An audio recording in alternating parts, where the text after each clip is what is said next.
Ma'am कल होली है और होली पर स्पेशली स्किन की बहुत प्रॉब्लम आती है कि कई बार कलर नहीं छूटता, कईयों को एलर्जीज बहुत होती है, तो किस तरह से वो अपनी स्किन का स्पेशली ख्याल रखेगा? हाँ, ये बहुत कॉमन प्रॉब्लम होती है। होली में हमारे पास बहुत सारे ऐसे पेशेंट्स आते हैं जिनको कुछ ना कुछ कलर से एलर्जीज़ बताते हैं। कोई कॉन्टैक्ट डर्मेटाइटिस के साथ आते हैं और कुछ पेशेंट्स को होता है कि कलर जा नहीं रहा है। तो ऐसे केसेस में हम हमेशा पेशेंट्स को पहले ही एडवाइस करते हैं कि जिनको ऑलरेडी कोई स्किन प्रॉब्लम्स हैं, जैसे कि सोरियासिस है, कॉन्टैक्ट डर्मेटाइटिस है, तो ऐसे पेशेंट्स को यूजुअली जो भी कलर्स हैं होली के, उनसे थोड़ा सा बच के रहना चाहिए। ऐसा इसलिए भी है क्योंकि बहुत सारे टाइम्स ऐसा होता है कि जो कलर्स हैं उनमें किसी ना किसी तरह की अडल्ट्रेशन होती है, जिसकी वजह से कि आप प्रिडिक्ट नहीं कर सकते हो कि ये वाला कलर ऑर्गेनिक प्योर ऑर्गेनिक होगा और ये वाला कलर में कुछ मिलावट हो सकती है। तो अगर आपको ऑलरेडी कोई स्किन डिजीज़ है तो इट इज़ बेटर कि आप थोड़ा प्रिकॉशन लेके चलें एंड जितना हो सके ये जो कलर्स हैं इनसे दूर रहें, ताकि आपकी जो स्किन की प्रॉब्लम है वो पहले से भी बढ़ ना जाए। और इन केस आप फिर भी ऐसे कोई अनअवॉइडेबल सिचुएशन में हैं कि किसी ने आपके ऊपर कलर डाल दिया है, तो इमिडिएटली आप उसको क्लीन कर दें। एंड आपको अगर कोई एलर्जीज़ डेवलप होती हैं तो अपने आसपास के किसी भी डर्मेटोलॉजिस्ट के पास जाएं। कुछ मैम एक चीज और देखी गई है, स्पेशली होली से पहले ये बोला जाता है कि अपने फेस पे ऑयल लगा लो, अपने हेयर पे ऑयल लगा लो, इससे कोई फर्क पड़ता है? तो यूजुअल एक रिकमेंडेशन जो हम ज़रूर देते हैं वो ये है कि जो बाल हैं उनको ऑयल कर लेने के लिए, एंड वो काफ़ी इफ़ेक्टिव भी रहता है। बिकॉज़ अगर आप अपने बालों पे ऑयल कर लेंगे तो there is a lesser tendency कि जो आपके कलर्स हैं वो आपके स्कैल्प के स्किन के अंदर अब्जॉर्ब हो जाएंगे, बिकॉज वो सरफेस पे ही रोक दिए जाएंगे, because there is an another protection, मतलब एक तरह की एक लेयर और आ गई है आपके स्कैल्प पे, जो कि थोड़ा पेनिट्रेशन कलर का आपके स्कैल्प पे कम कर देगी, जिसकी वजह से आपकी स्कैल्प की एलर्जी कम हो जाएगी। बट इन जनरल मतलब ऐसे एक जेनेरिक स्टेटमेंट हम नहीं बोल सकते कि फेस पे भी आप लोग ऑयल लगा लें।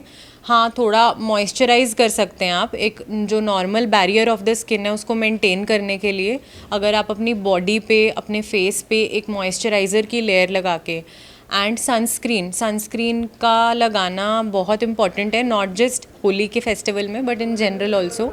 तो अगर आप सनस्क्रीन और मॉइस्चराइज़र ये दो चीज़ें अपनी स्किन पे यूज़ करेंगे, बालों को थोड़ा ऑयल कर लेंगे, तो वो आपका एक गो टू हो जाएगा फॉर योर होली सेलिब्रेशन।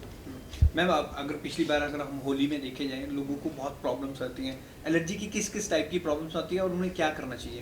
तो कॉमनली जो हमारी मोस्ट कॉमन डिजीज़ेज़ हैं उन्हीं के फ्लेयर्स हम देखते हैं, जैसे कि एक्ने पेशेंट्स आते हैं, उनका कॉमन कंसर्न होता है कि अगर हमने फेस पे लगाया, क्योंकि एक्ने मोस्टली फेस पे होता है, तो अगर कलर यूज़ किया तो एक्ने फ्लेयर ना हो जाए, तो एक्ने के फ्लेयर्स कॉमनली हम देखते हैं। बाकी कॉन्टैक्ट डर्मेटाइटिस होता है जो इरिटेंट भी हो सकता है, एलर्जिक भी हो सकता है, वो हम कॉमनली देखते हैं।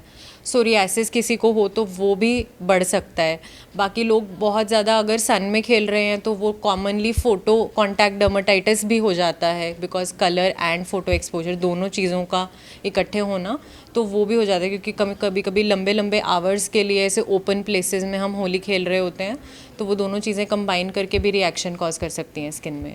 बाकी कलर्स हाथ में आ जाते हैं तो हैंड एक्जिमा कॉमन है। और इसके अलावा बालों में लोगों को कई बार स्कैल्प के अंदर एलर्जीज़ हो जाती हैं, तो स्कैल्प का डर्मेटाइटिस भी हो जाता है।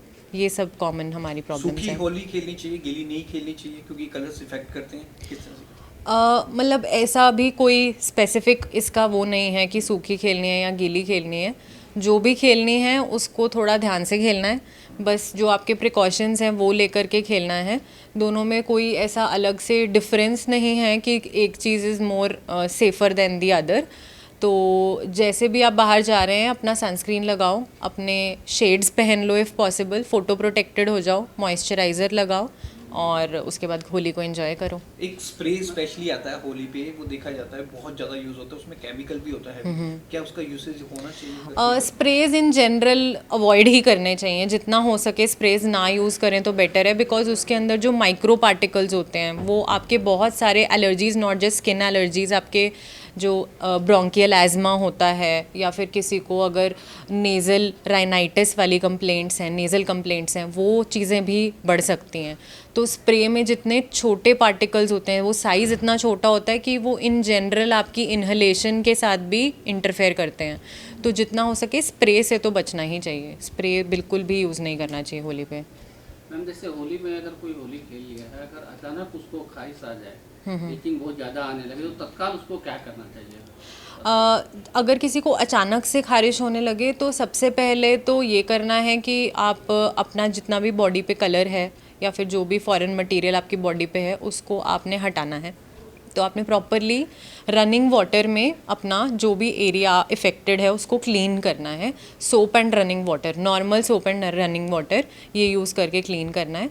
उसके बाद जो खारिश है उसके लिए तो बहुत कारण हो सकते हैं, बट जो सबसे इजी रेमेडी है जो कि आप सब लोग घर पे प्रैक्टिस कर सकते हैं वो है कोकोनट ऑयल। नारियल का तेल आप लगा सकते हैं अपने अफेक्टेड एरिया पे, एंड वो हर डिजीज़ में ही ट्रू है, क्योंकि किसी भी तरह की एलर्जी अगर खारिश होती है तो उसमें नारियल तेल का एप्लीकेशन आप कर सकते हैं एंड इमीडिएटली उसके बाद आप किसी डर्मेटोलॉजिस्ट को कंसल्ट कर सकते हैं।